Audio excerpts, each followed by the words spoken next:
I'm melting. This is the Xbox Cast. Hello and welcome to the regular show by the Xbox Cast. We're your hosts, Carl and Lee, and we're here to give you all the freshest news of Xbox over the past week. Mr. Lee, how are you doing? I'm really hot. Well, this is what you get when you run around during summer just before the podcast. That's true. Yes, it was a bad idea. It was. You just have yourself to blame. It kind of was like, it was okay, and then all of a sudden I got really hot. So you come and run around, and then after I was like, bloody hell, it's got really hot all of a sudden. I think because the sun got low, and then it all kind of just went a bit wrong. Yeah, it's a bit strange. It always gets hot in the afternoon. It's a bit weird. Yes, especially when I'm running around football. Yes. It's cool. My new team. Football on a Wednesday? I'm sorry, what? Football on a Wednesday? Training? Yeah, but it's football training has not often been on a Wednesday. It depends. I've changed teams this year. I'm now playing from Masters to Div 3. I've actually gone up a league, which is exciting. Oh, nice. Still for Port Hill? Yes. Yeah, I got tapped up by the coach from the 3 guys going, hey, you should come play with us. I was like, oh, okay. Sounds like you're doing something interesting. Nice. At what point is there money involved? Well, I have to pay to play. Does that what you mean? Okay, so there's money involved, just not the right direction. Not the right direction. That's right, yes. It's actually interesting. So I've been playing Masters the last couple of seasons, and everyone's over 40, I believe. Mm-hmm. And now I've gone to Div 3. There's a whole bunch of kids playing football. It's great. They do running around stuff. It's great. So then they don't complain about their knees. No. Oh, did I tell you about this conversation? I finished playing this tournament once. So we played for a couple days. Sat down having a beer at the very end of the tournament, and there was like 5 of us sat on the table. One guy was like, I haven't got any knees anymore. They've gone. Nibs caps are gone. They're all stuffed. I was like, oh, yeah, okay. One guy's like, oh, I've got titanium knees. I'm like, oh, okay. Oh, the other guy just couldn't walk, basically. Like, couldn't bend his knee because it was all seized up. It's like, wow, you bunch of people are old. My knees are fine. You old people. Did you ask where you could order some titanium knees for yourself? I know. I did fancy cyber knees. That's what I was thinking. Cybernetic knees of some sort. Yeah, I think that's the way to go. Yeah, no, definitely. None of this like, oh, it's holding my body together. I want upgrades, please. Yes, please. Yes. I keep saying I want metal legs so that when I run, it's not painful or slow. Actually, so how are you doing with the running? Are you still running? I'm running again now because I've signed up for a marathon. So how's that going? So you stopped from like what, October time, November? When I hurt my ankle, which was what, June but you last kept year? running on it, though, didn't you? No. I was kept during the actual run. I kept running on the ankle, which ended up in the moon boot for like a couple weeks, months, whatever, and then basically just spent 6 months trying to get the ankle back going, and so now, I'm actually back to running properly, almost running, but not in too much pain. Not in too much pain. You know, when you stop running, your ankles get very, very weak, and running involves a lot of pounding of the ankles. Yeah, I play football, mate. I play all year round for that reason. I don't stop. I feel like if I stop, it'll be done. That'll be me. Yeah. Like I won't be able to go again. Yeah. I just did 7-a-side, which kind of starts in October and finished last week. So basically every week playing football, just continuously, just an hour and a half running around in the sun, basically. It was, good idea. Yeah, just keep moving. Because, man, when I could start using the ankle again, I was doing a lot of spin bikes. Yeah, good. Low impact is good. Yeah, spin biking is not running. No, it's hard. Newsflash. It's really hard. Especially you have some lunatic person at the front who just keeps yelling at you, going, faster, faster, there's a hill. You're like, I don't care anymore. Just get me off this thing. I found running to be much harder. Oh, really? Spin biking was like a holiday. And so that, when I started running again, I'm like, why am I dying? I've spent like a couple months doing the spin bike every day at lunch. What's going on? Well, biking's no impact, is it? And you're not outside. Yeah, you're not outside. And the gym at work has a wall of like a forest mural that's all in low res. So if you stand on the other side of the gym, you can still see the pixels. It's a nice 640 by 480 picture on a massive wall, yeah? On a massive wall. And you're in the basement, so your phone has no signal. So you can't even like stream music often because the signal comes and goes. And it's just this tiny little room of just nonsense. Wow. It's like the IT room, like in the IT crowd. Downstairs in the basement, out of the way. Except with exercise equipment. And they've got one of those Pilates things as well. So I could come out the exercise thing and be like, the Pilates thing has springs. I don't know what they do. Is it good? Is it bad? Have you used it yet, the Pilates? What is it called, that thing? There's like a board, isn't it, with stuff on it? Yeah, this weird board with springs and all sorts of contraptions. I you look at it and go, you get stuck in it one day, it'll just spring and capture you. Like, yeah, I think so. What are those flowers called? The Venus flytrap? Like that sort of stuff? Completely, yes. It's a medieval torture device. It probably is, yes.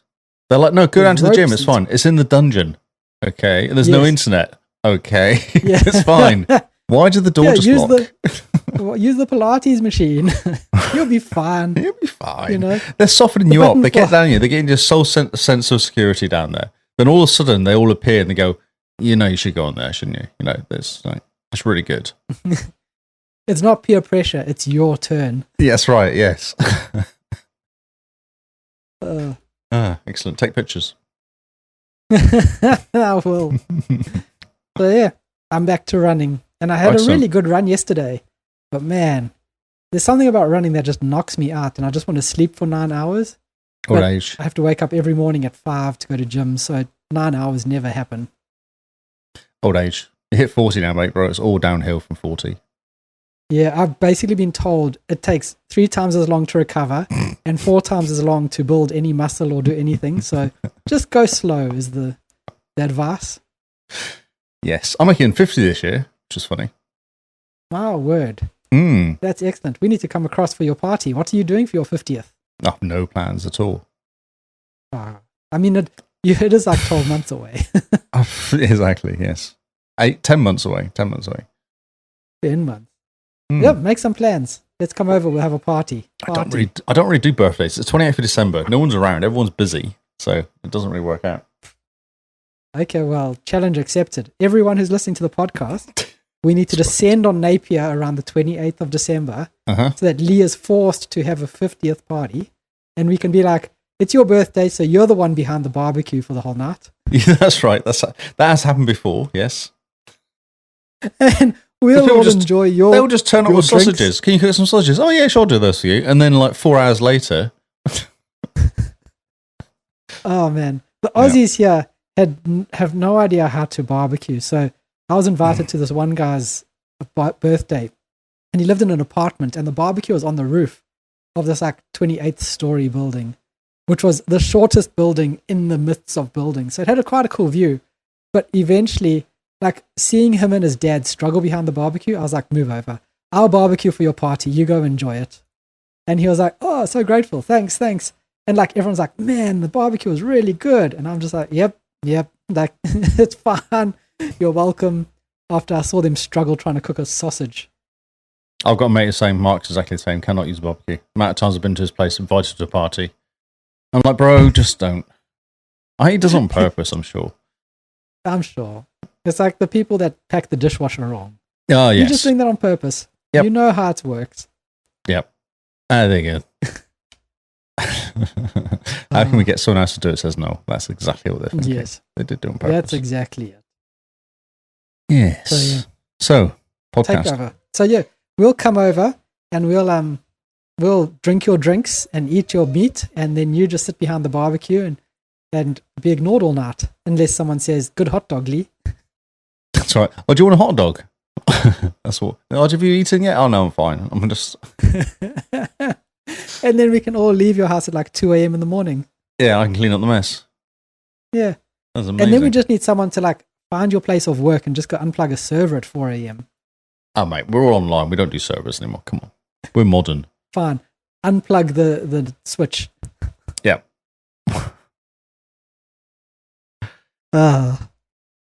Wow.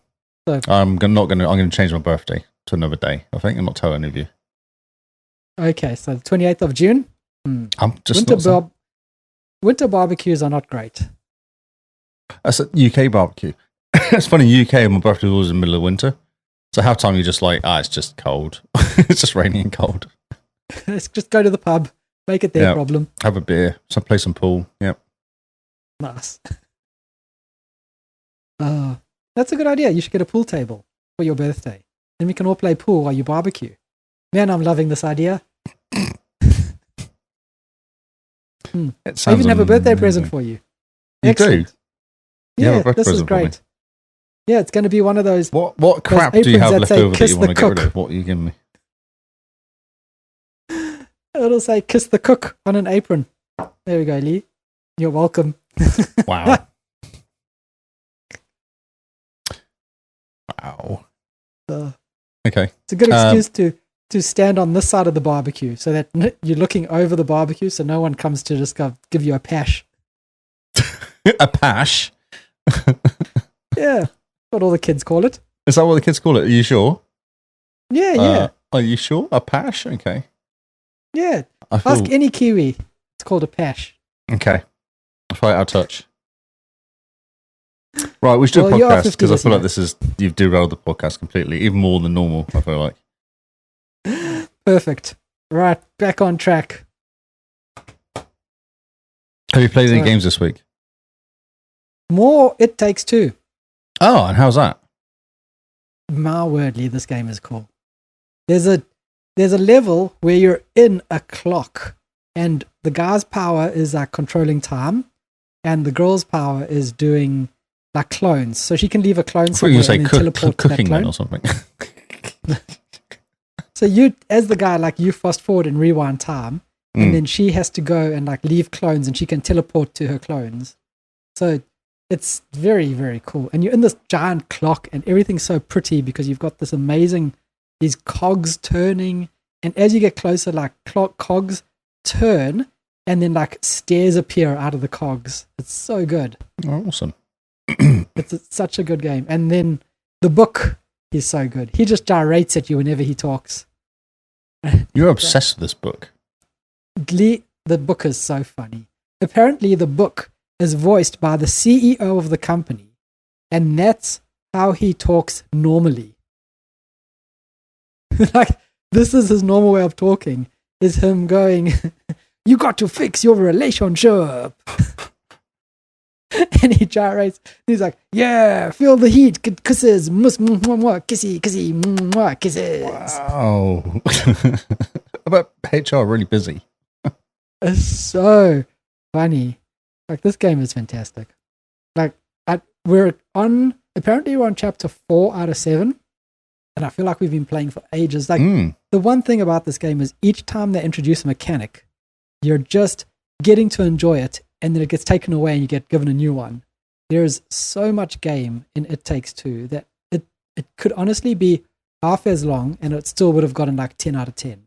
Wow. Because it just has so many new mechanics. Like, introduces this and now you can control time and it takes that away, and the new mechanic we've just gotten is magnets.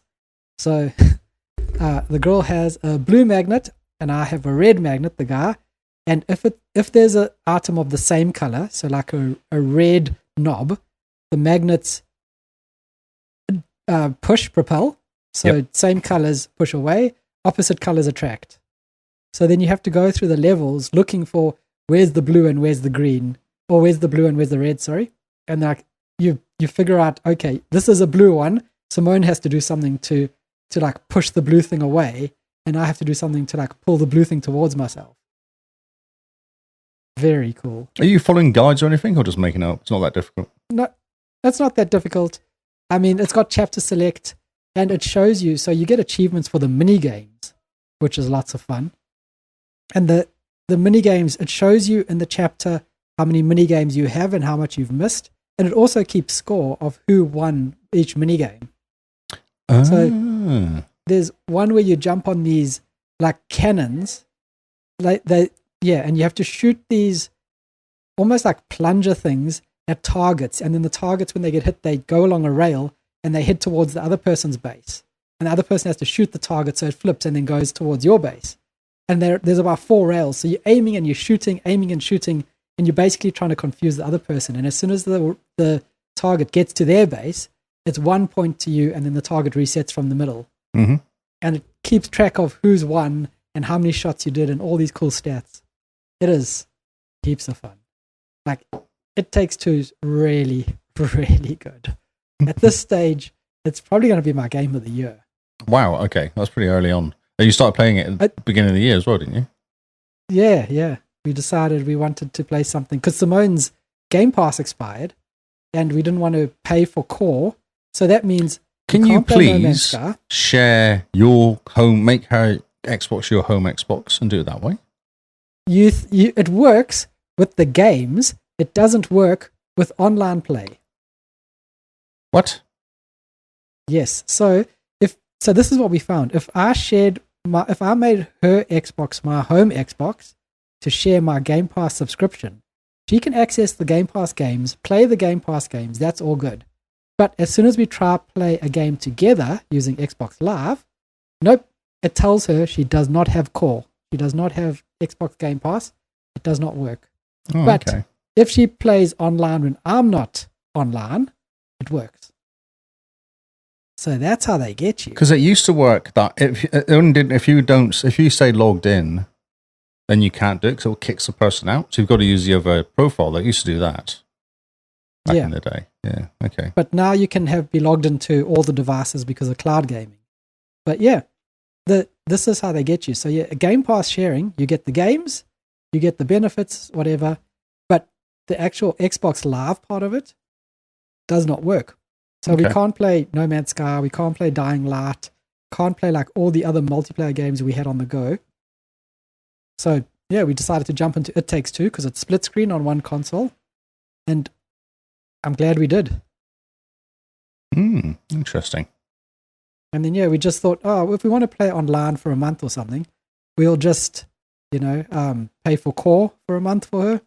And away we go. How much is core? It's like $10, $15. The cheapest one. $12.95 or something. Yeah, a month. Okay. It's basically like a month of Netflix. So, yeah. Okay. Annoying. All right. And you? Have you been playing anything? No. Come on, Lee. What have you been doing? I've been riding my bike. I went to Mahia on Sunday, which is like a 330k round trip in a day. That was quite a bit of bike riding. A bit tired by the end of that. That was fun. I can imagine. Mm-hmm. When you get off the bike after your massive trip and you put your legs together and your thighs touch, do the angels sing? Do you hear the chorus of angels going, oh? No, I hate when I lay down and like go flat because I'm kind of sat like that the whole time. So I want to go flat and go and go leaned over. Oh, yes.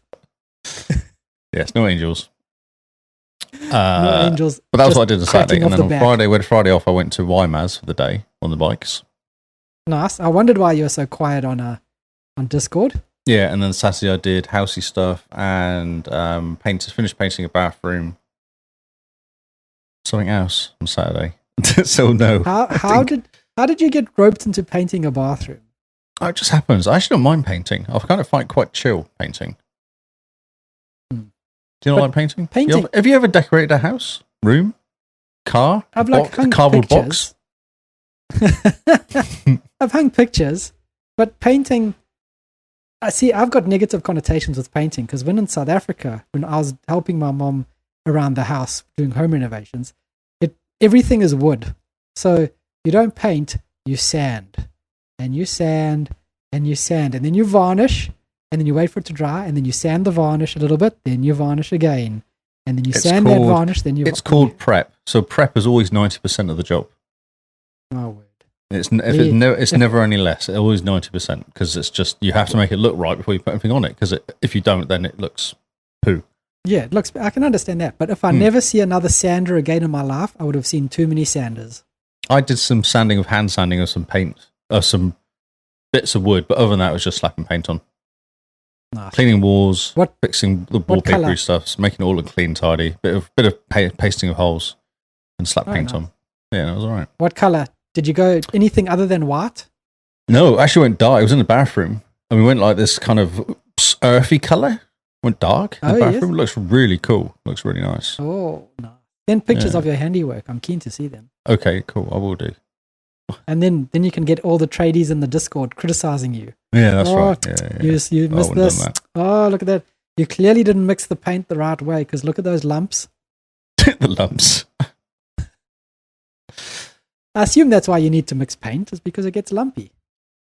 That's correct. Well, no, it goes all thin, doesn't it? It goes all weird. It separates. So you have to mix it. Oh, that's what they call it. Thin separation. Lumpy. Wow. Are you going to do some decorating when you buy a house? Did you do any in the last place? You were in Hastings. Did you do painting or stuff? Don't say hanging pictures because that's not decorating. That's like putting pictures up. Put the TV on the wall. Does that count? Nope. We put networking gear on the wall. Does that count? Nope. We put cables in the wall. You should get a paintbrush, mate. Do some painting. We didn't need to paint in the old place. Yeah, you did. It did look a bit tatty. Come on. Well, we painted the outside, but we got someone else to do that. It looks really nice. Oh, my God. So you've never painted a room? Never got a paintbrush out and gone, I'm going to change the colour of the bathroom? No, not yet. No. But interesting. When we eventually buy in the hellscape that is the Australian property market, then we have big plans, Lee. Big plans. More paintings. In fact, can hang some paintings, maybe a TV. Can I just tell you the story? So we found a house we really liked on Sunday afternoon. Just casually browsing. There's this house. It looks like a tree has fallen into the roof, so the roof needed a couple repairs. But the house itself looked really nice. It basically, the house just needed some TLC, but the nice thing, it was under budget and really big for what you're going to pay for it. And we're like, this is great. Because it had a big tree in the roof. No, the tree has been removed and the roof has been planked up. Oh, I see. Okay. I had those visions if you saw a picture of a house with a tree leaning across it. You're like, that's the house for me. I can see myself in that house. Sorry, continue. Add some more sticks and leaves. So we thought, this is great. It's under budget, so we'll have enough in the budget to, get a new roof, fix up the house, go in and actually make it our own and stuff. So off we go. We make an inquiry because you can't just find, heaven forbid you go and just organize a viewing of this house. You have to make inquiries, and then they tell you when viewing times are. And I don't know why it's not just public knowledge, but anyway. So we make an inquiry. Now remember, this house was listed on Friday.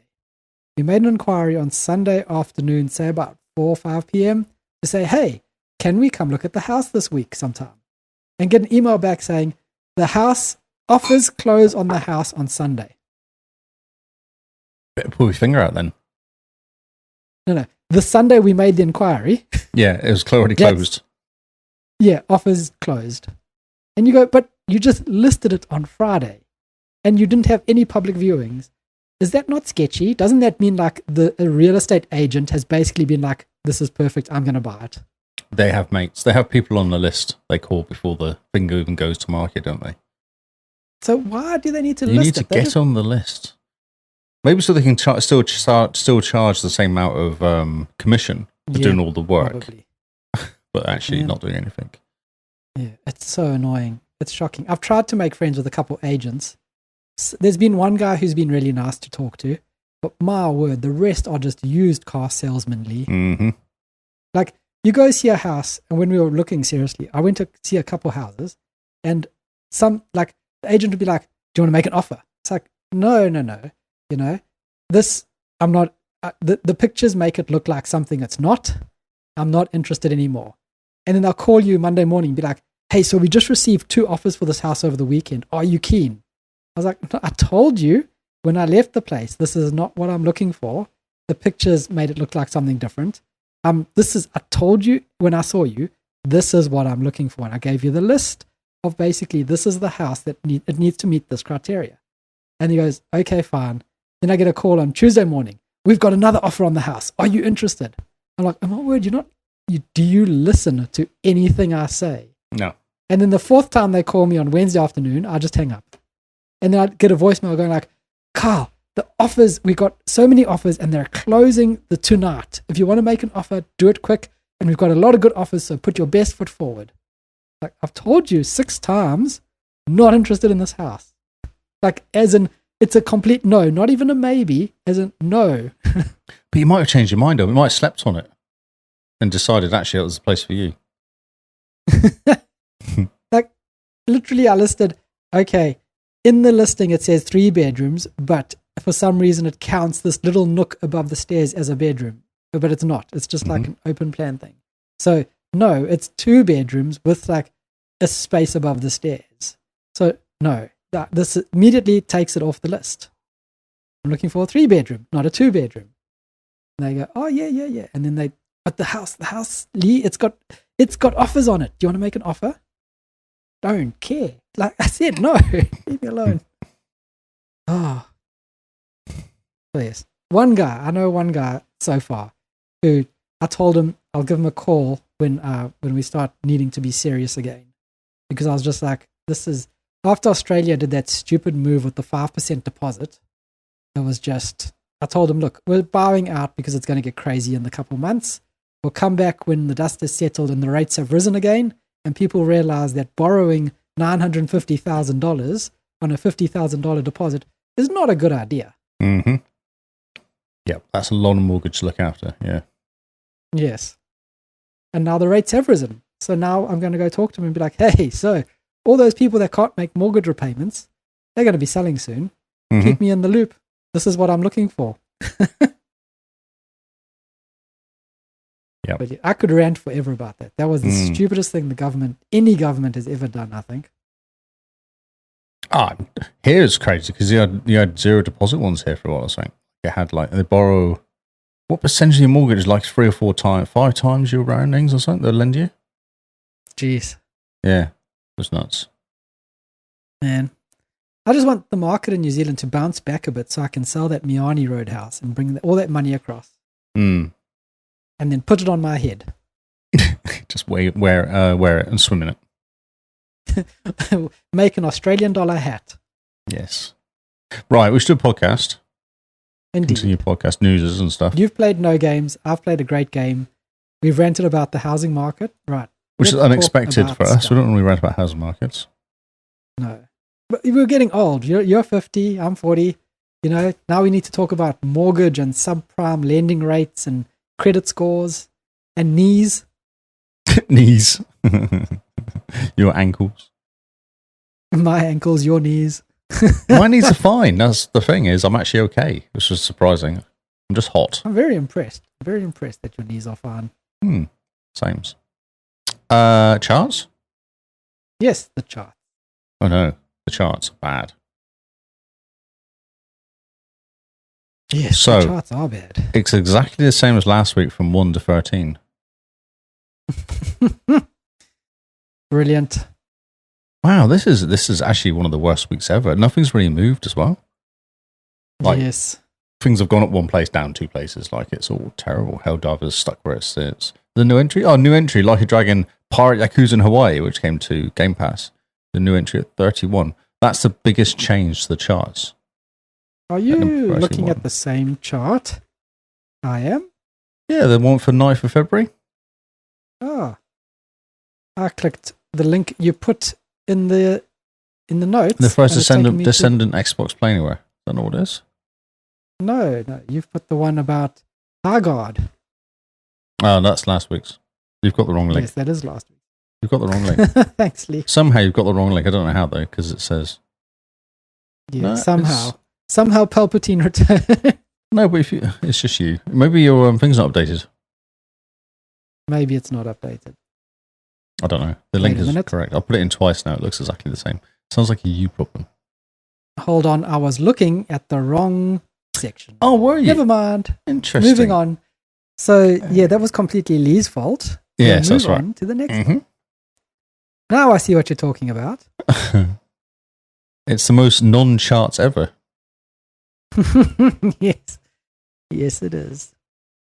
Wow, that's really impressive. And the First Descendant's a new entry, re-entry at 36 because it went to Xbox. Because it got new skins as well. Yeah. Yeah, it's a Play Anywhere. I think did it. Fallout 4 and Fallout 76 are next to each other in the chart, which is cute. Yeah, that is cute. They're hanging out, chatting to each other. Other than that, it's just a very disappointing chart. Minecraft is top, and then Fortnite, and then Call of Duty 1, 2, 3. COD's Highguard dropping. has fallen from 21 to 29. Oh, where's Highguard? I've forgotten that game came out. 29. I mean, most people have by the charts. Look at it. Mm-hmm. It's interesting. COD's not top though. I think we said it last week because obviously they're struggling now because no one likes them because Microsoft bought them for whatever version. Yeah. Reason. Or maybe just a bad entry. Microsoft Solid Snake Collection is up from 37 to 32. Ooh, that is excellent. Crazy. Okay, we'll have to move on because that's a very disappointing chance. That is very disappointing. I want to see if there's anything worth of interest yet. And there's literally nothing. No, there's nothing. It's just sad state of affairs. Very sad. Very Talking sad. I'm surprised It Takes Two is not higher. No, it's just disappointing. Talking of a sad state of affairs, Halo Infinite would no longer get any updates as it enters maintenance mode.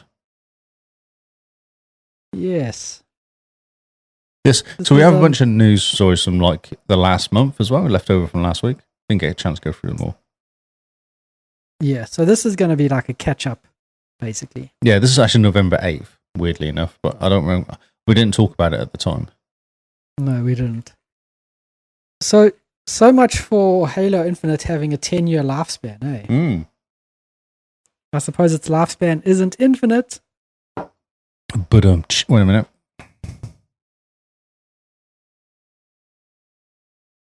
There you go. No one, only I could hear that. Maybe no one else. But yeah. So the Halo team is stripped and focuses in development projects to Halo Combat Evolved now. Yeah. Final update is to give it 2x boost on career points and SP and 100 tier operation pass, 8 earnable armor sets and new ranked seasons, and a 200 never before released customization rather than exchange. Wow. It's just sad, isn't it? 4 years. It came out 4 years ago. Okay. But yet, if you jump into Halo Master Chief Collection and jump into the multiplayer, that is still alive and well, still kicking, you know? Is it in the charts? And that is 10 years. I'm pretty sure it is. Master Chief is at number 24. Halo Infinite is 28. Yeah, it's crazy, eh? Mm. But it is, Halo has probably been so, it's one of those things that have been so mismanaged by just about everyone involved that it, honestly, I would like to see Microsoft take a break from the franchise. I know they've rebranded to Halo Studios and all the rest. But honestly, they are because they're making Combat Evolved. So that doesn't take any work because it's just a reskin. Yeah. Oh my word. I can complain about Combat Evolved as well. Because the people that are making it have no idea about the lore of the Forerunner planet. Or not the Forerunner planet, the Halo ring. Like, the architecture that they're changing, Lee, makes no sense in the lore that they've actually written themselves. I've not seen anything about it, actually. I've kind of avoided it. Yeah. I think you and the rest of the world are avoiding it as well, pretending it doesn't exist. Yeah, they're making a new mission, aren't they? Which is going to link Halo Reach to Halo Combat Evolved. Because of course they are. They think that they can be better than the people that came before them. Wow. But honestly, Halo Studios, step back. Change your name back to 343 Industries. Put Halo on the side burner for a bit. Just push it to the side and then focus on a different game. You know, you've got the gunplay of Halo, you've got the movement. Take all the stuff you've learned, make a new game, start a new franchise, maybe for the Xbox PC version coming in 2028 that's going to cost $2,000, you know, but make a different game that's not Halo, and you can still have it shoot like your bro shooter and all the rest, and you can release on PS5 because you probably will release there first. But still, just step away from the franchise. Think about what you've done to the lore.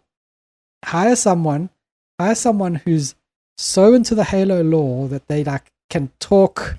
Or get one of the guys that wrote one of those books. There's a whole really cool books out there, isn't there? Yeah.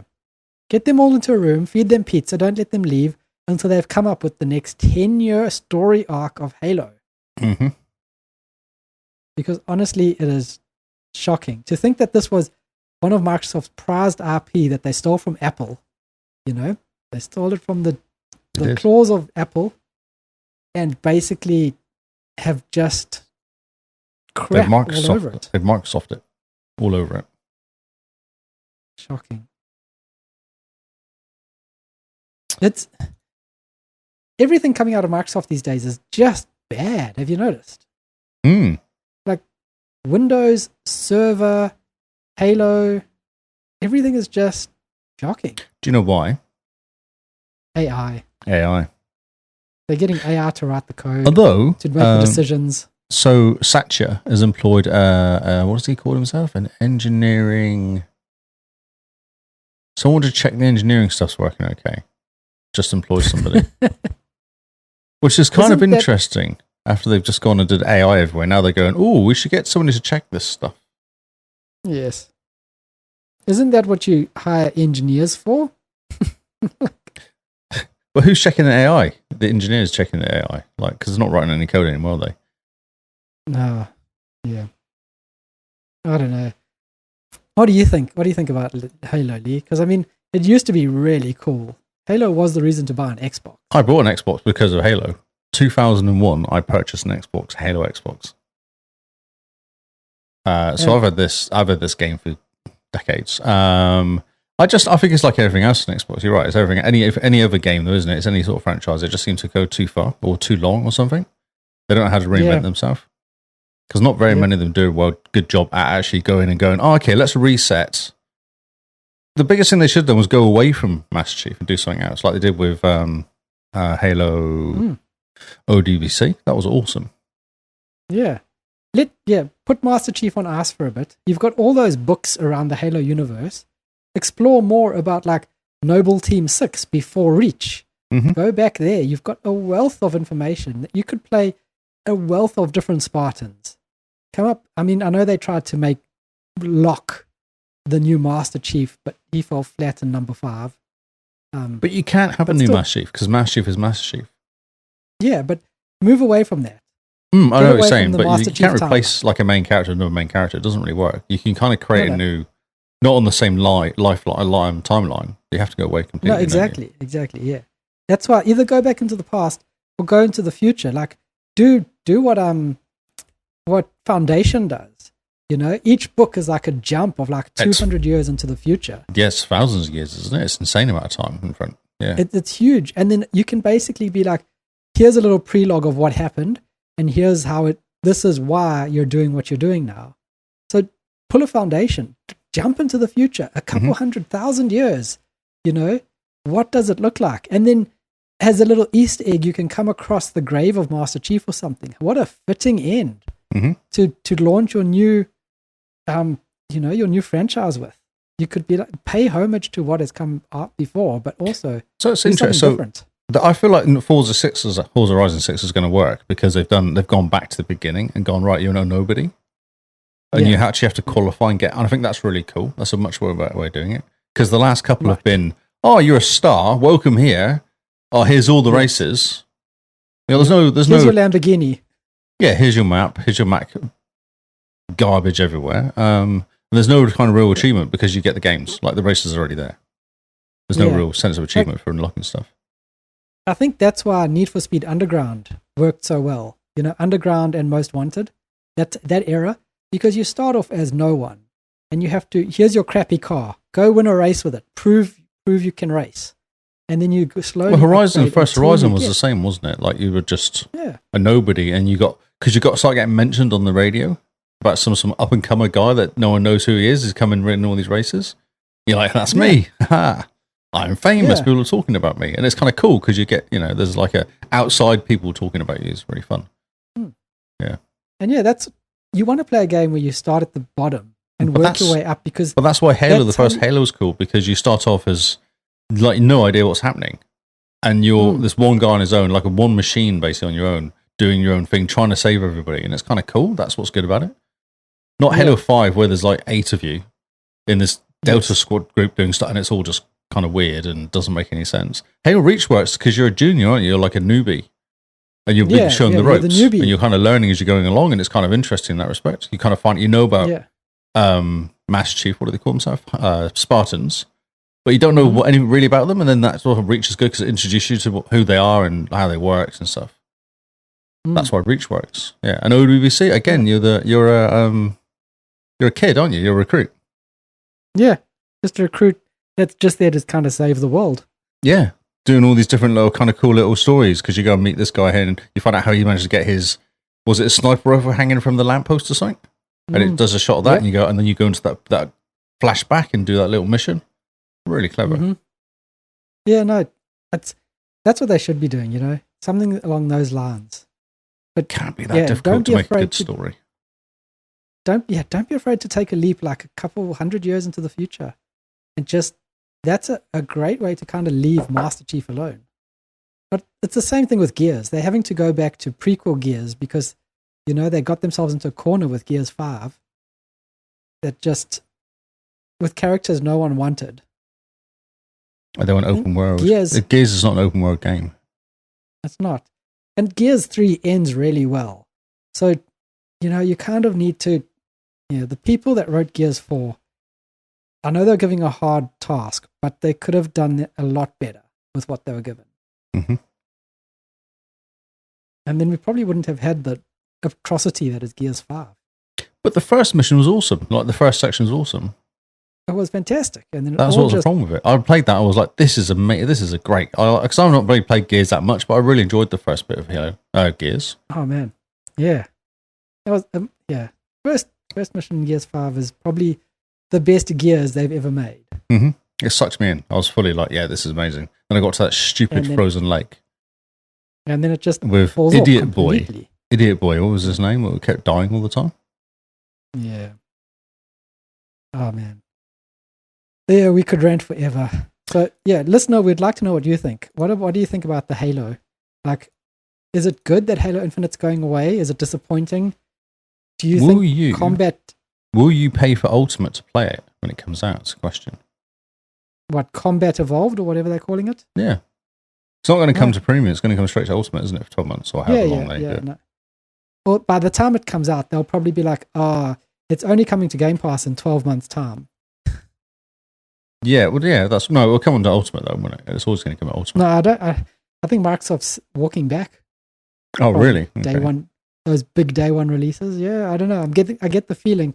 It's just COD. It's just COD. That's all. COD is taking too much money from them. But yeah, I'd be interested to hear what other people think about the death of Halo Infinite, and possibly the death of Halo itself. Should it just die? Should it just leave it alone? Just put it to the side for a bit. Give it a couple years.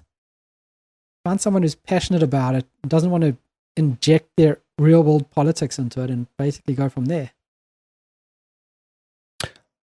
So, talking of things that Microsoft have killed, Game Pass.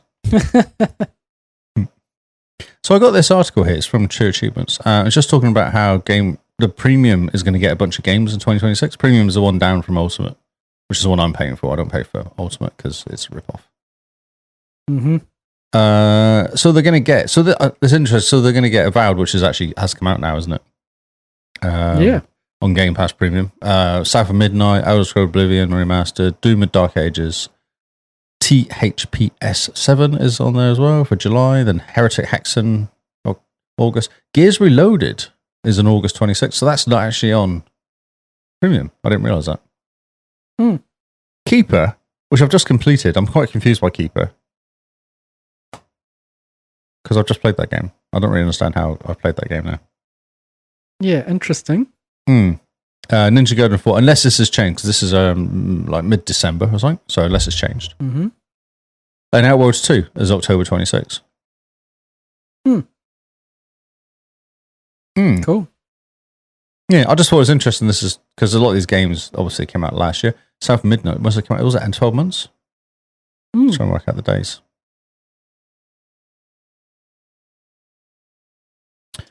Yeah, interesting. Yes. Okay. But yeah, I definitely think premium is the best value add, you know? The best tier to be on for now. Yeah, I was just trying to work out the dates and stuff. It doesn't really say up to 12 months, but it doesn't really say what these games are. I should have said when they came out and Ultimate and then what they're going to come out, how long it took to come out.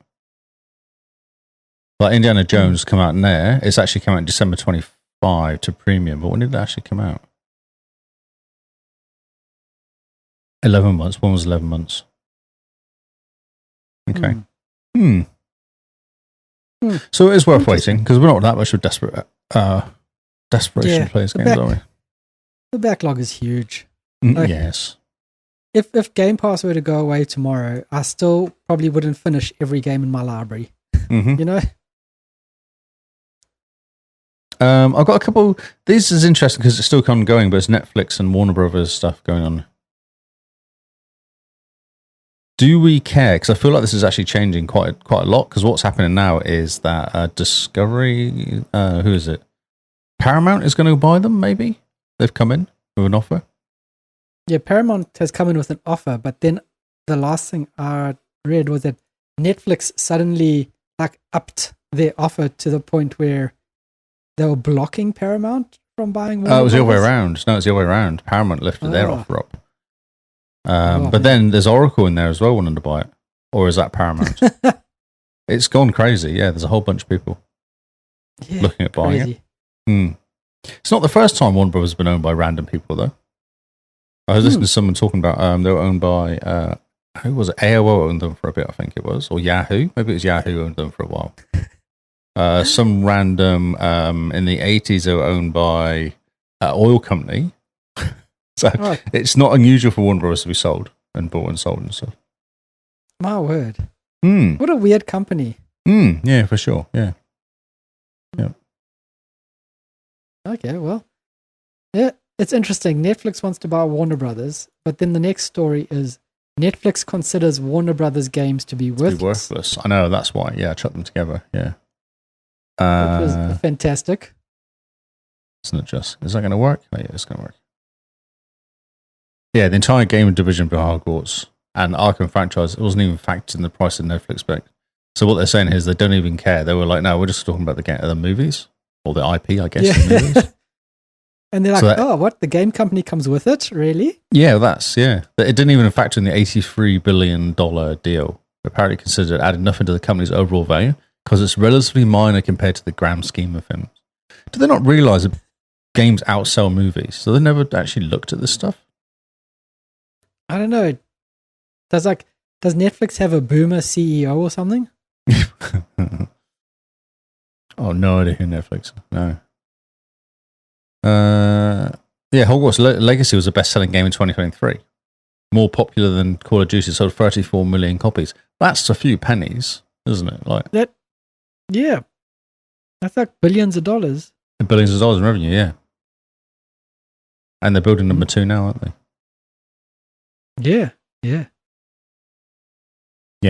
Unless they've it does say here they've already failed with games, right? Unless they've been a bit blasé about it because they're like, didn't work for us, so we're not that fast. Yeah, unless maybe it's the play, like going, oh yeah, the games, and then when they buy it, they're like, yes, the games. Yeah, maybe. Yeah, smart. Trying to avoid doing posturing. Trying to avoid Microsoft's issues they're having. Yes. So funny. So, well, yeah, it'll be interesting to see what happens because, like Lee says, it's all up in the air. Things keep changing around this deal. It's like a weekly change, isn't it? If not more. This is a story from last week, which we didn't get to. God calls out from under CD Projekt Red with a new owner teasing ambitious plans for a classic game rescue mission starting next year. You wanted to have words about this?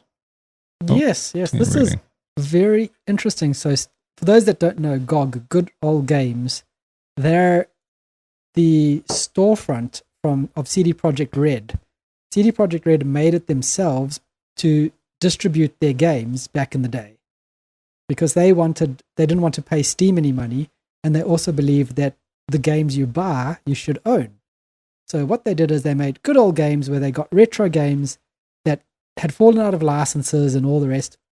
And when you buy the game on GOG, you basically get given the install file as well. So you can take that install file, that exe, to another computer without GOG installed, without a GOG account, install it and play it. Because, hey, you've bought the game. It should be like a CD. You can put onto any computer you own and basically give it away. This means a lot of big players don't use GOG because they're afraid of piracy. Well, the ones that are pennies, aren't they, every time they sell it? Yeah, they basically just sell you the license, whereas GOG sells you the game. Mm-hmm. So I'm a huge supporter of GOG. I think they're really good. I've bought heaps of games. They're very good for finding random games, aren't they? Like really old games that you can't really find. And they'll give you instructions how to use DOSBox to play them, stuff like that as well. Like not even, they update it. Like they've got Total Annihilation working on Windows 11. No DOSBox, no emulation. No, but when I first started using GOG, that's what I was doing it for, because you couldn't get stuff working. And a lot of time you had to use DOSBox. So yeah, like MDK 1 and 2 I've bought on GOG. Total Annihilation. I think Total Annihilation was on special for like $2.98 or something. I was like, this is a lot of game for $3. Yes. Such a fantastic game. But like all the old games that you remember playing, they're all on GOG. And GOG does a lot of free giveaways as well. So they're really cool to have around. Now, they're moving away from CD Projekt Red, particularly because I think CD Projekt Red is moving to Unreal Engine instead of their Red Engine. And so so you think that's what the problem is, do you? I think they're aligning themselves more with Epic. With Epic, yeah, and true. Tim Sweeney than with GOG. And so this guy, who was one of the creators of GOG, Michael Kinsinski, I think his name is, he was the co-founder of GOG when it started in 2008. Yep. He has now taken it over completely. It's its own entity, which is really, really cool. He says we want to double down on the vision. We want to do more to preserve the classics of the past, celebrate standout games of today, and help shape the classics of tomorrow, including new games with real retro spirit. Nice, he's going more indie, isn't he? Yeah. And it's nice. On GOG, they've got a preservation program, so you can vote for which game doesn't work on modern Windows and basically upvote it. You go, hey, this will be really cool. And a couple of the games that people have upvoted GOG has gone out to the guys who used to license it and gone, what would it take for us to take over this game? And have brought it to GOG and made it work on modern Windows. So I really think it's cool. Like, if you can support GOG, I would, because if you play games on PC, you're possibly all in on the Steam ecosystem. You're not on PC for a monopoly, right? You want to have 2 Point Hospital is $6.61. That's such a cool. Yeah, on GOG. That's a real cool game. Nice. Cool. So yeah, I think GOG is good. GOG Galaxy, the client, you don't need to have it installed because you can just download the installers of the games you own from the website. But the actual client itself can connect to your Xbox, your PlayStation, your Epic, your Steam, your Uplay, your EA Origin account, pull in all your games and give you a really cool dashboard of what you've been playing, your achievements, your friends, what your friends have been playing across the different platforms.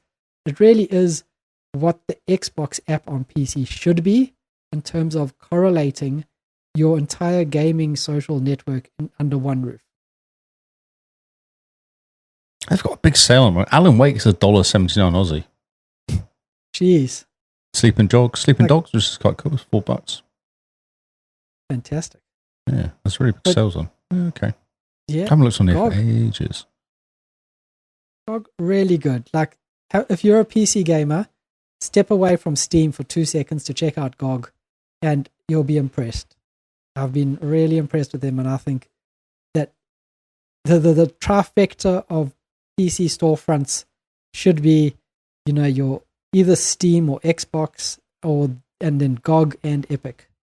between those three, you should have a really good range of different sales at different times and getting really good games for really cheap.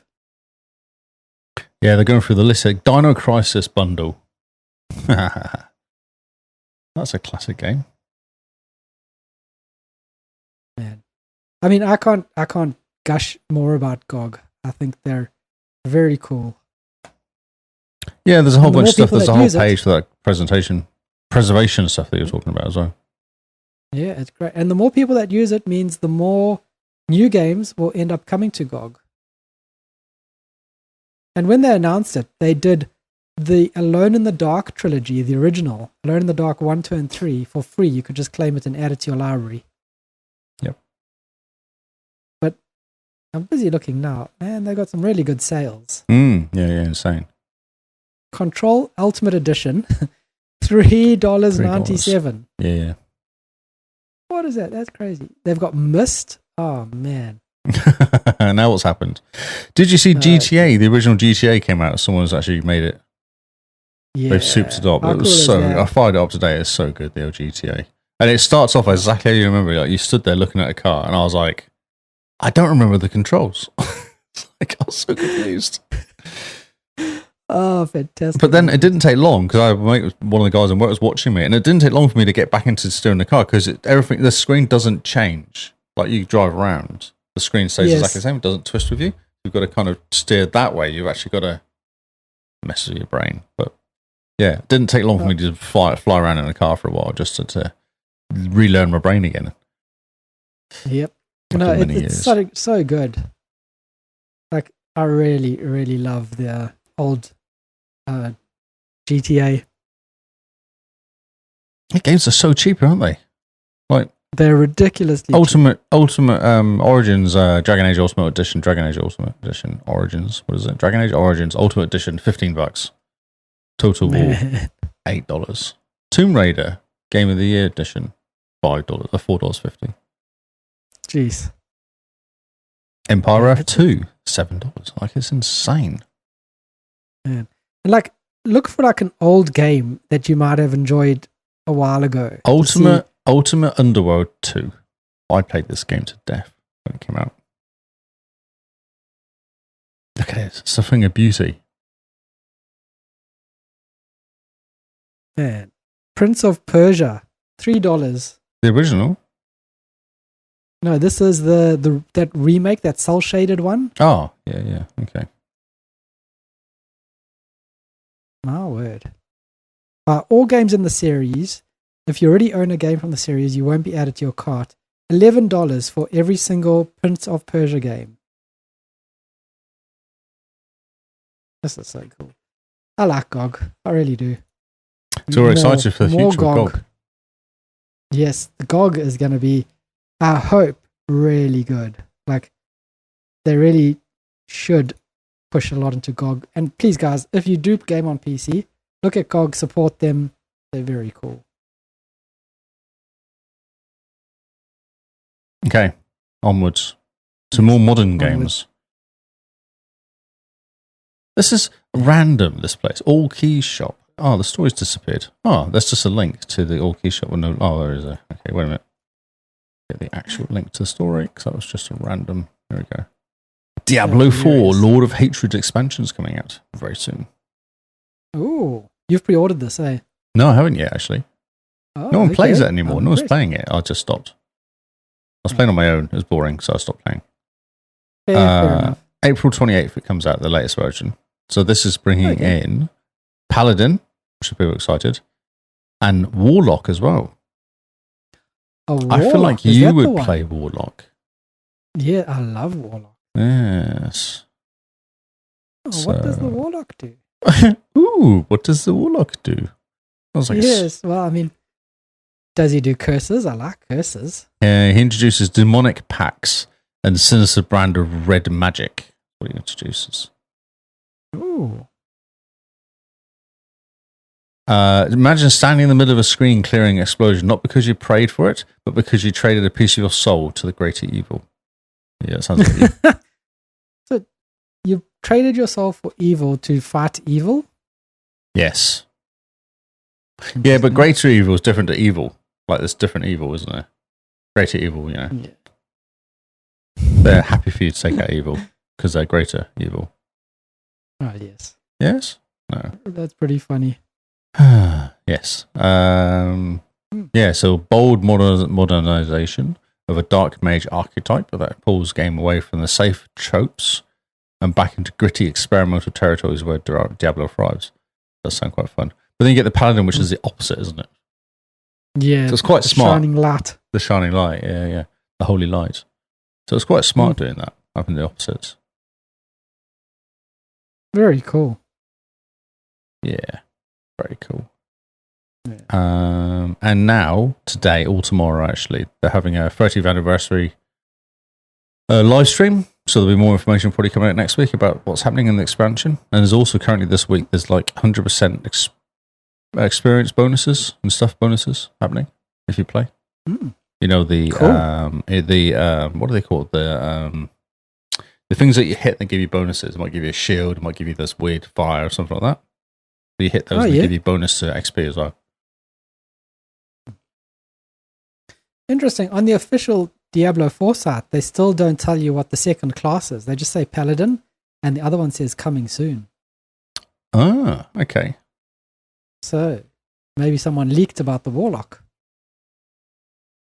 Yeah, I don't know where this came from. It's just on a random website called the All Key Shop. Just randomly on there. Yeah. Interesting. It just pops up on my stream. Very, very cool. Yeah, I'm tempted. So. Have you completed the game yet? I've completed the seasons. You know there's a story. You know there's a story. I don't know. I think Diablo has turned from a story game into a sweaty game, where you don't actually complete the story. You just go through and just do the seasons. Well, no, because you get stuff for completing the story. Like you get little bonuses and stuff for completing the story. Yeah. And you have to complete it once, and then you've completed it, and then you can move on with your life. It's just worth doing it once, though. Yeah. Some of the monsters in the end are quite cool. There's some good fighting monsters in the end. Yeah, I think Diablo is good for just fighting whatever pops up on the screen. Colors and numbers. They're also tweaking the skill tree as well, so they're going to have like a skill twig. A skill twig. I don't know what. No, so they're going to. Every class gets a deeper, more complex with a passive and active modifiers that actually change how the skills function, not just how much damage they do. That's cool. Oh, they finally tossed out the skilled twig complaints. Okay. There's also war plan system. Think of it as your personal endgame playlist. Instead of mindlessly running the same dungeon, you're mapping out specific encounters, layering modifiers, and choosing your power for the Mephisto's forces. So that's kind of fun. That's cool. Yeah, that sounds cool. And the community's been begging for since launch. When you add items to the Heraldic Cube, a new talisman set bonus as the game finally tests. Finally feels as deep as the lore. Oh, okay. So it gives you more bonuses in that Heraldic Cube thing that you're having. Yeah, so it's clearly repositioning Lord of Hades as a soft reboot for the endgame, with the stories reaching its peak in the volcanic ruins of Scavos. Stakes haven't been this high since Mount Hill, I guess. Mount Hill decided to delete half the community. Oh, okay. You get to fight Mephisto, which is fun though, because he's kind of in it the whole time, but you never actually fight him. So obviously bringing him out now. Cool. Yes. Yeah, no, it looks very good. Yeah. And it's like $60 for just a standard update. I thought it wasn't too bad. Sounds like a lot of game. Yeah. It'll be interesting. Hopefully, I wonder. Yeah, it'd be nice if Game Pass got a bit of a discount for the expansion, eh? Yeah, no. Microsoft doesn't do that anymore, please. Take that evil thought out of your mind. Yeah, I know. How sad. So, this is a weird story because of how it finishes. So, 80% of devs plan to target Windows PC in a survey. 40% only 40% PlayStation 5, Nintendo Switch, and 20% for Xbox. Look at the Xbox as a new PC. That's Windows Central, like Jez Corden being Jez Corden. But then as you read down, so it's obviously all just doom and gloom, the world is ending, blah, blah, blah, blah, blah, blah, blah. But what it says at the end is they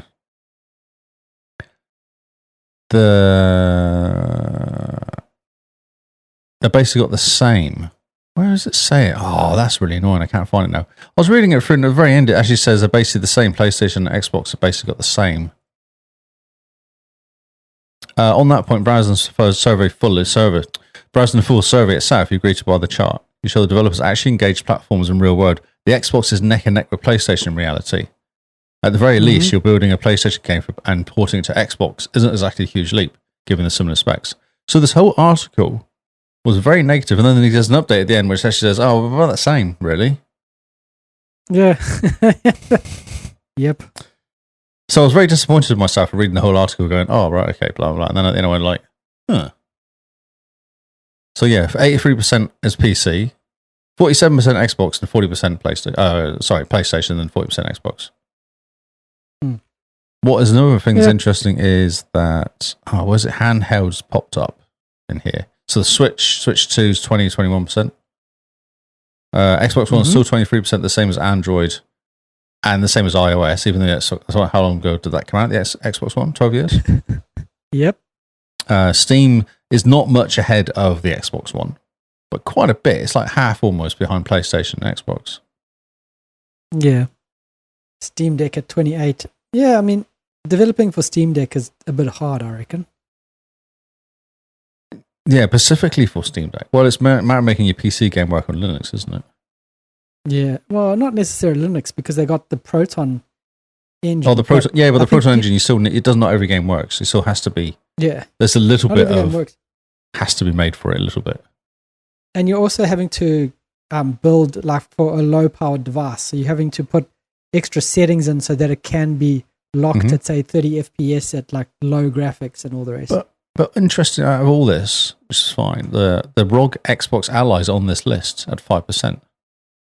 So 5% of gamers are already developers are already making games for the Xbox Ally.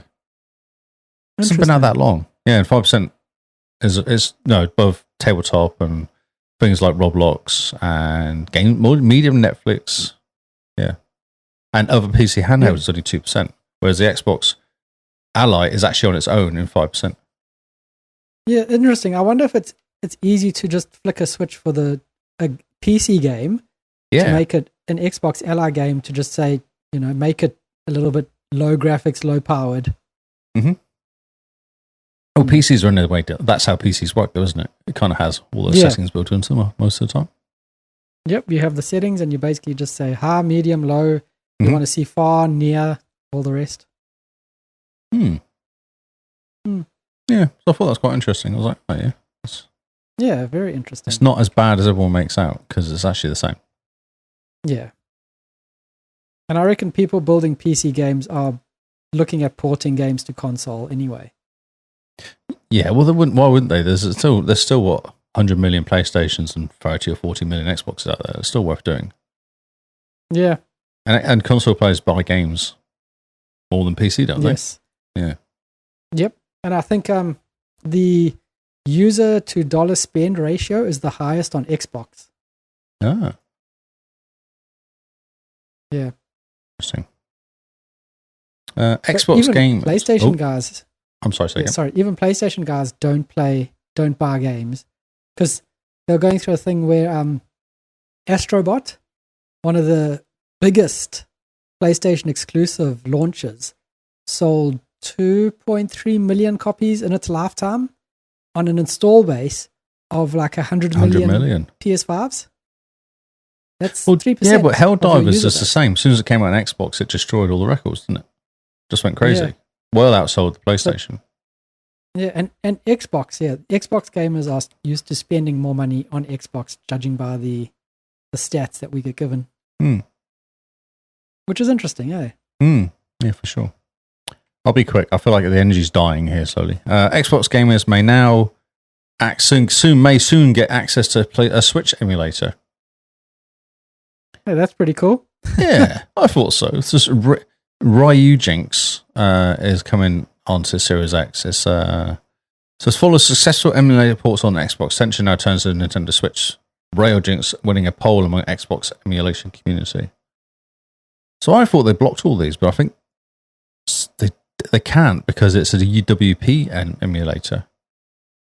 Yeah, and you just enable dev mode on your Xbox and you can install it. Yes.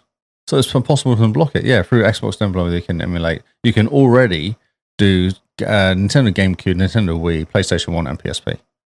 So you can play PS1 games that PlayStation can't play. That's what I remember that from way back. Yep. This will be pretty cool. Do you think you'll ever play like the new Zelda games on your Xbox? I love Mario Kart. I'd love to play Mario Kart on my Xbox. Oh, that'll be cool, yeah. Yeah. With proper controller. Just a Link, what is it? What's the latest Zelda game? Tears of the Kingdom, and what's the other one? I don't know. You know. Yeah, well, the Link games, Zelda games. We're an Xbox podcast, Chuck aren't we? What are you talking about? Yeah, don't know the names. Chuck them on Xbox. I'll be keen to play through those. Exactly. I'll soon learn the names once we're on Xbox. Yep. And it'll run better than on the Switch. Well, that's not difficult, though. We have more than 720p. Yes, we do. We have all the Ps. Yeah, so Xbox is no stranger to emulation because that's how Microsoft does all the Xbox and OG Xbox and 360 games. All through emulation mode. So this is kind of fun. It's not illegal, it says as well. Legal issues typically arise around the software is distributed, particularly when copyrighted games or system files are shared, or access emulators is monetized in a way that violates licensing terms. Something that Nintendo sought legal action over in the past, and when popular Switch emulators are locked behind a paywall. So provided it's free, it's fine. It's all good. Nice. Play. Hey, that'll be cool. Yeah, I thought it was kind of cool. Yeah. That was an awesome little story. This is one for you. Some little game called Final Fantasy VII Rebirth. Nice. You know this game? Yep. Super keen to play it. Coming out June 3rd. More details of part 3 coming later this year. So it seems like they reckon that. So this whole article basically talks about how they reckon that the last one is going to come out on all of them at the same time, like on PlayStation and Switch, Nintendo, and Xbox at the same time. Probably because they're going, oh wait, we'll make more money if we sell them on Xbox at the same time. Yeah. Wait a minute. We could make at least 3 times the amount of money. And not annoy all the Xbox people. It comes with Xbox Play Anywhere support as well, which is kind of fun. Hey, cool. Yeah, so you can get it on your PC and play it on your Xbox or both. Yeah, I'd be keen to chuck it on the PC and crank the graphics to the max, see how they look. Yeah, so this is good. So there's Remake. I was reading this. There's Remake, Rebirth. That's right. So Remake was the original, wasn't it? Is that right? Yeah, I got so confused because part 1. Yeah, so a long time ago, we waited a long time for Xbox Series 7 Remake on Xbox. We won't have to wait long for Rebirth. But stop trying to mess with my brain. But yes, Remake, Rebirth, and then what's the third R going to be? We do not know. Reimagined. Redone. Released. Rebought. Repurchased again? You fools. How much video game is too much? Oh, this is funny. I don't know if they're going to go into this, but I'll do it real fast. So guys did a study in Curtin University and so 317 students from Australian universities with a median age of 20. So they split the group into 3 groups. Low gamers 0 to 5 hours, moderate gamers 5 to 10, and high gamers over 10 hours. We're looking at you guys out there. And then the research team found out while low moderate game reported similar health outcomes, results dramatically worsened when it exceeded 10 hours a week. What stood out was over 10 hours. What was it? So we stood out when students became over 10 hours. All looked very similar in terms of diet, sleep, and body weight. But the real difference emerged. Less than 10 hours. Words are difficult. Yeah, up to 10 hours is what it says. Okay. More than 10 hours show a clear divergence from the rest of the sample. they found the decline in diet quality once gaming extends 10 hours a week, with a greater prevalence of obesity in the high gaming group compared to low moderate gamers. Each additional hour game per week linked to a decline in health, diet quality, even after accounting for stress, physical activity, and other lifestyle factors. I just think this is a lot of rubbish. Because I've knocked out 10 hours in a day, and I'm sure it doesn't affect my sleep patterns, my health. I'm still playing football, I'm still doing exercise and stuff like that. Yep. Yeah, so there's no whole work, but so what do you think? Do you agree with this? It's interesting. I think they're blaming people who play more than 10 hours a week, saying, look at all these people. But I think those people are like that, are playing 10 hours a week because they're like that. Is 10 hours that much? 2 hours a day? Not even 2 hours a day. Less than an hour and a half a day, isn't it? Something. Yeah. But if you're playing excessive games, it's because you probably don't have real life friends. You're probably not wanting to go out and be social. So you're not wanting to go to gym or eat healthy or stuff like that, I think you're playing excessive games because of a different reason. Not you're playing excessive games and therefore you are fat. How will they compare it to people that watch more than 10 hours of TV a week? That's the thing. People spend 10 hours scrolling TikTok. Exactly. Yes. Sitting at work, work with some of them. Without TikTok just going there. But still, people sit on TikTok 10 hours a day and, it's never compared to something like that, like watching TV or scrolling or just any other activity. Because if you were you don't ever go to someone and be like, are you a heavy gym person? Do you go to gym more than 10 hours a week? We do. Man. Gym bunnies. They're called gym bunnies. Yeah, they're gym bunnies. But you don't go, look at how terrible your life is. You're skipping sleep and your diet is bad. And, because you're going to gym, you're prioritizing gym. I definitely think that they're going, oh, these fat people are playing more games and they're fat because they play more games. Instead of going, maybe they're outcast, they're ostracized, that other lifestyle maybe they're just like playing computer games and eating food. Maybe they're fine. They're happy in their space. They're not stressed. They're just going, I like my game. Yeah. But it's very odd. 10 hours is not much a week. It's really not much work. No, not at all. I mean, you could technically be counted as a gamer if you're sitting an hour either way on a train playing Farmville on your phone. Right? Suddenly, that's 2 hours a day times 5, 10 hours a week playing Farmville on your phone. It's not much. Are you suddenly obese? And you're definitely you're obese. You're obese and you're not getting enough sunlight and you're not socializing enough. It's I thought this would be annoying. I thought this would annoy you, this story. Yeah. They're tying stuff to gaming rather than looking at why those people are gaming, or why those people are. No, I think you're looking at it wrong. I think it should just be a matter of someone's got a hobby and they like gaming. Yeah. That's fine. It's okay. In terms of why they are unhealthy, physically unhealthy. Yeah, but that's a whole different thing. That's just them being unhealthy. Yeah. They might do, like I said, watching TV or reading a book. And then just sat there reading a book all day. They're not doing any exercise. They're probably not eating very well because they're eating the chippies, reading their book. It's the same result. You're eating chocolate almonds reading a book as opposed to eating Doritos playing a game. Exactly, yes. But I think the bad health that they've come to the conclusion is a complete different lifestyle factor to the fact that they play games. It's nothing to do with the really bad processed crap that we eat nowadays and stuff like that. Oh. Yeah. I mean, you will get those outliers that people will prioritize games over everything.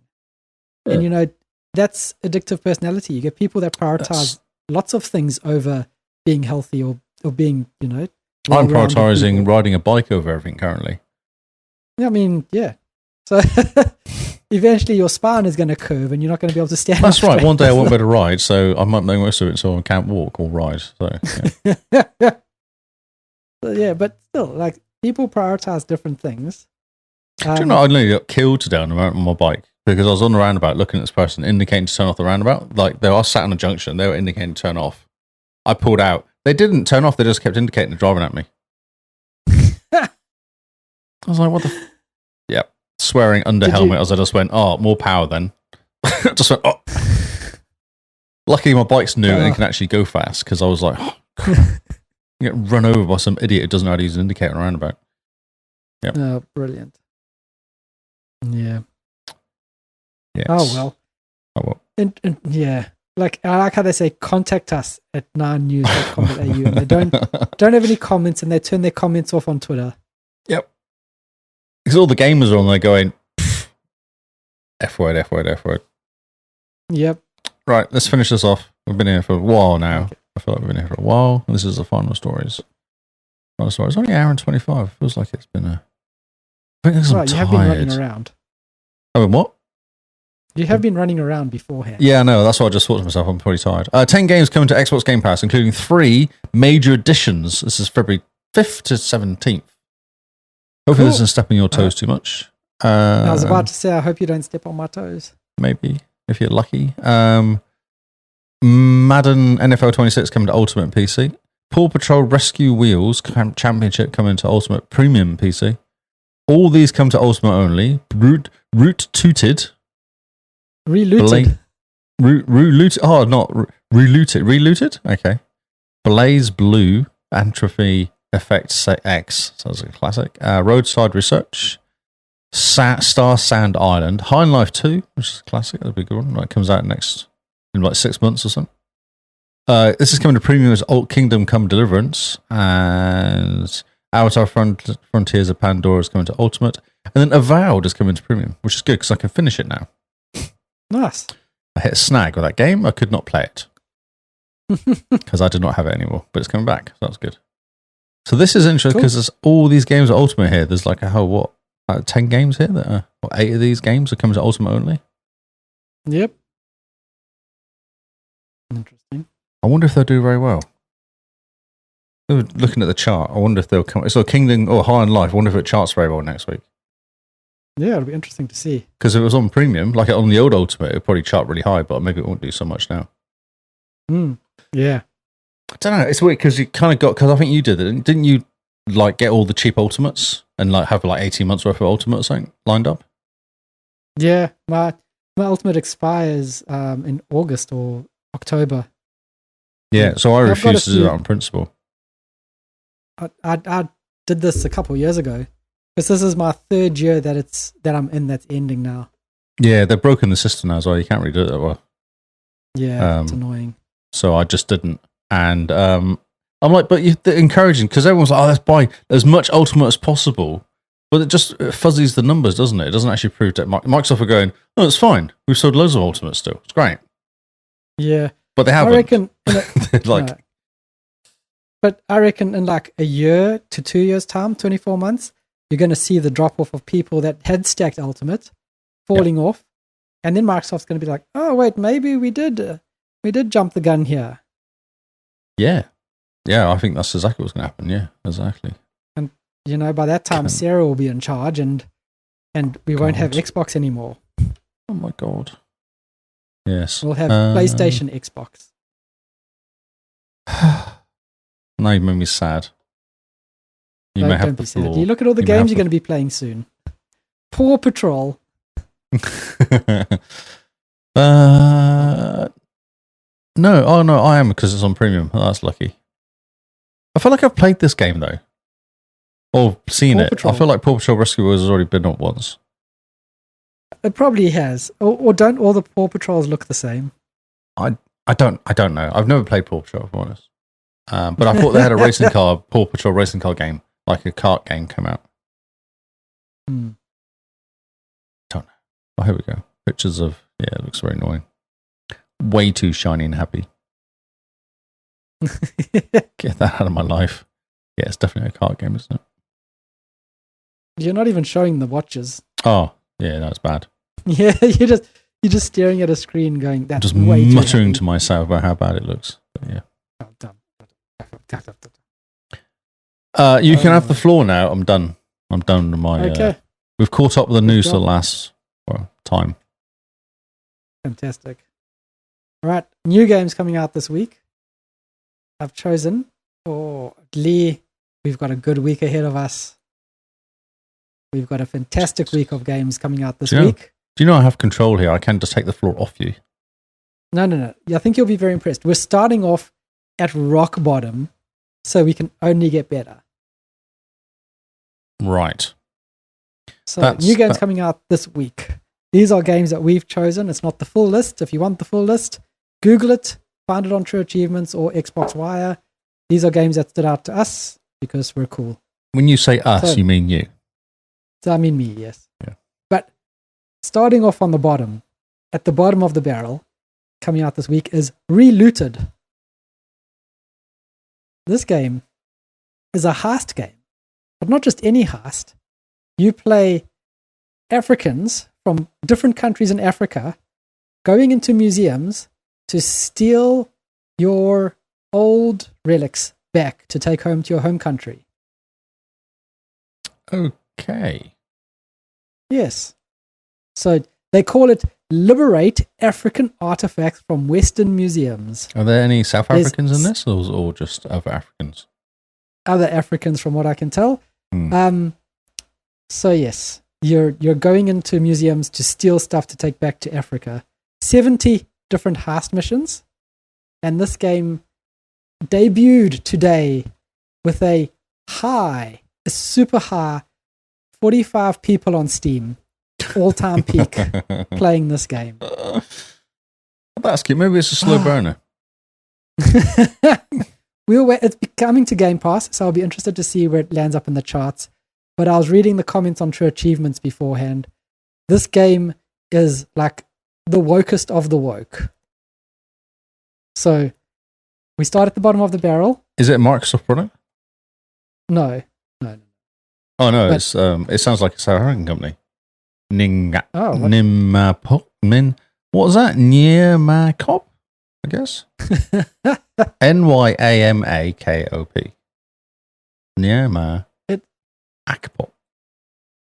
It's pretty funny because this company that makes this game was caught botting likes on Twitter. They don't care, do they? Each announcement, they'd have like 80,000 likes on each announcement. And when the update came through to remove botted likes, it turns out that they had like 17, 23 on each announcement. Can you please have a look at their website? Let's have a look. And look at their About Us. Yeah, no, it's terrible. It's it looks like someone AI created a website. It's just black. All I see is black. It's So let's see. It's Nyamakop. Oh yeah, that might be Zimbabwe. No, .co.nz. .za. ZA. Yeah, it's a South African company. Oh, South African. Yeah, Joburg. Yeah.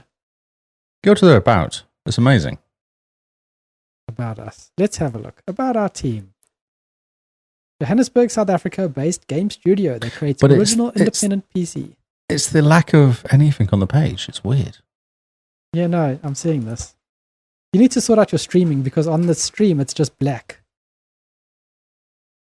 I see nothing on the stream. Oh, interesting. So yes. Nyamakop. It's broken. Yeah, there's absolutely nothing here about it. Interesting. Why is it broken? So yes, it's called a African future heist game.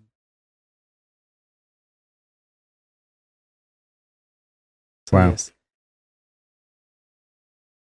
Starting at the bottom of the barrel, that's what you get. Next up, we are moving up the list. Bean said we were going to New Zealand to steal artifacts. No, we're not going to New Zealand. We're going to Western museums. Western museums. Because the West is evil. If you know anything about South Africa, they call each other comrade and all the rest. So that should tell you about the everything.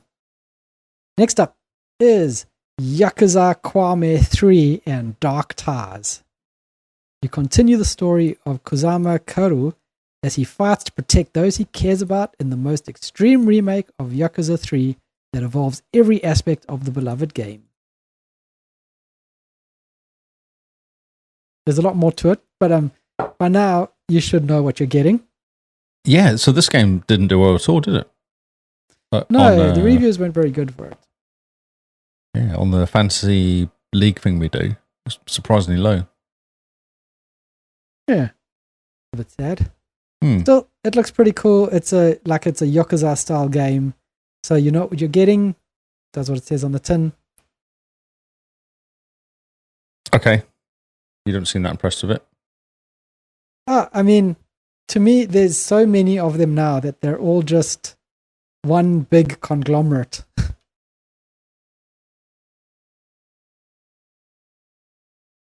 Yes, I haven't played any of them. I've got no words. Yes. Oh, well. No yeah, idea.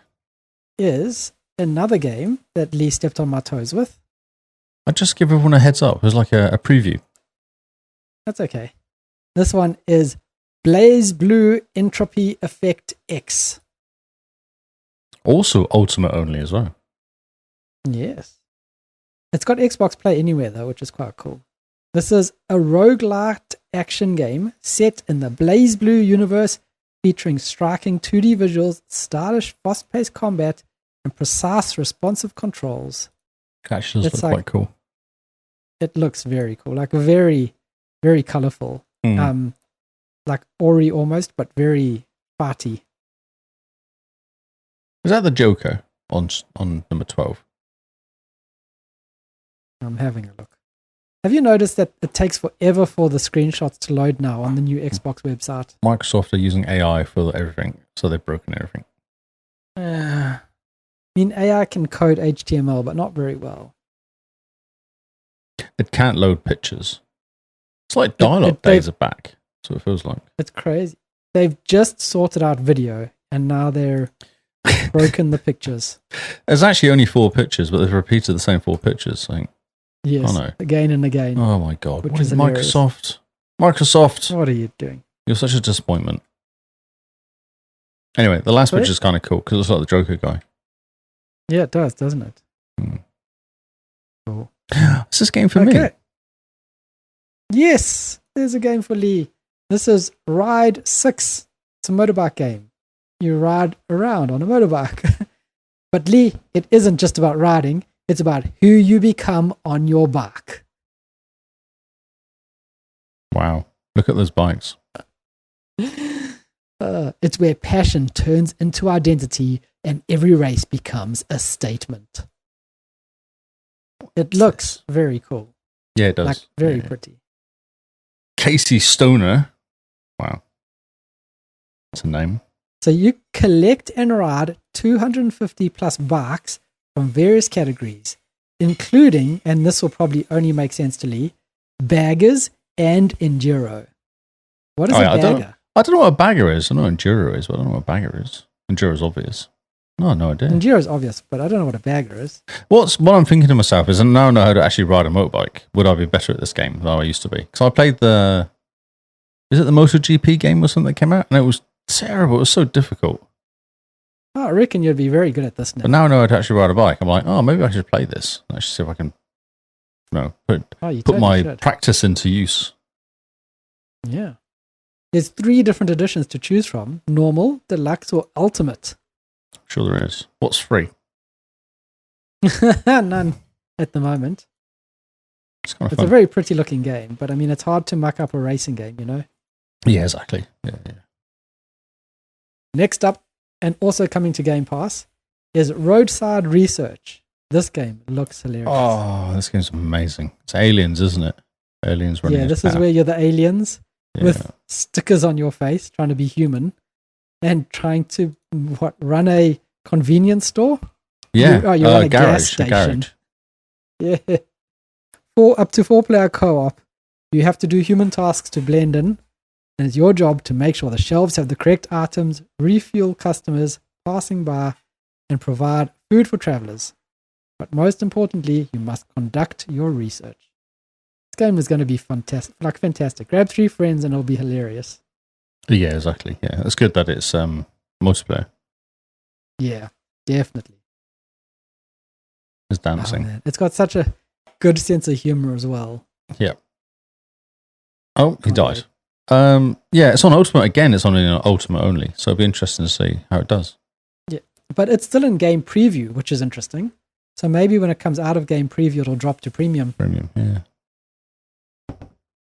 Yeah, it looks cool. Up, I think we talked about this game, which is fun. I don't know why we talked about it. Oh, cool. Next up is High on Life 2. Yes. It's actually coming out. High on Life 2. What is the actual story for it? But here we go. You've done it. You've taken down an intergalactic cartel, brought humanity back from the brink of extinction, and hunted dangerous bounties to the far corners of the galaxy. Bounty hunting has brought you fortune, fame, and love. But when a mysterious figure from your past reappears and puts a price on your sister's head, your cushy life gets thrown into chaos. Dun, dun, dun. This is such a good game. I know you hate it, but it's such a good game. I must say, the screenshots look a lot more interesting than High on Life 1. I don't know. It's the same. Looks the same to me. But then, how much did you play? Much of it? Didn't you get annoyed with it and not finish it? No, I finished the story.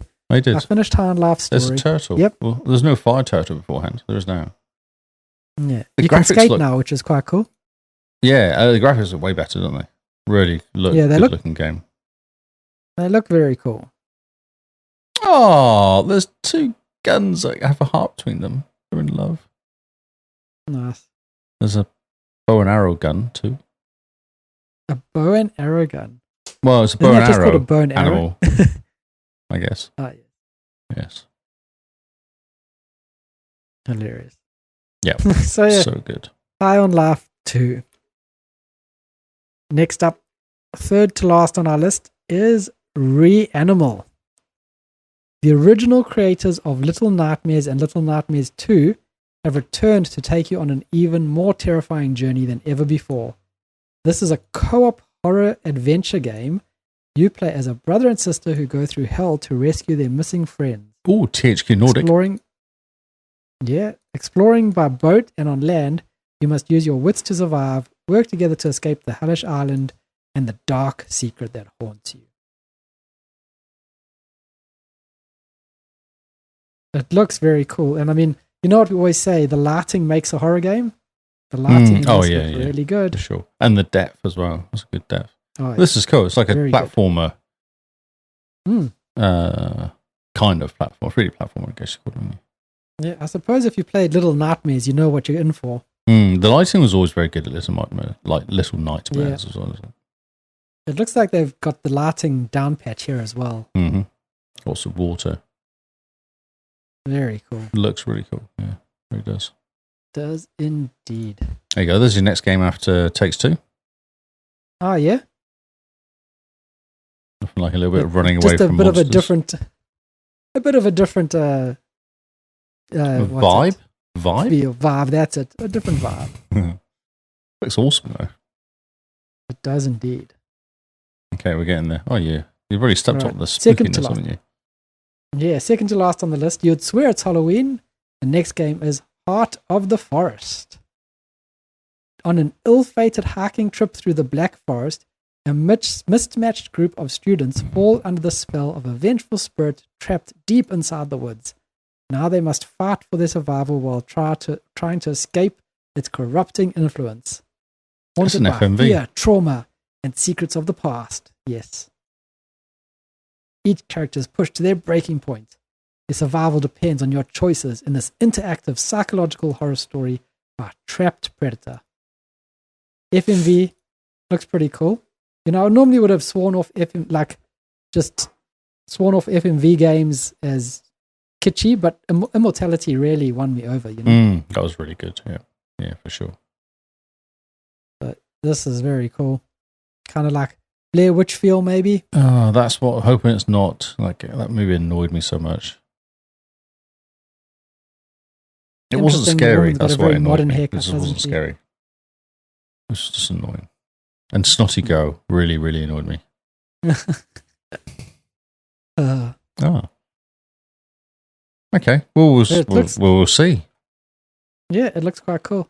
Last on the list is another FMV movie or video game, sorry. This one is just for you, Lee.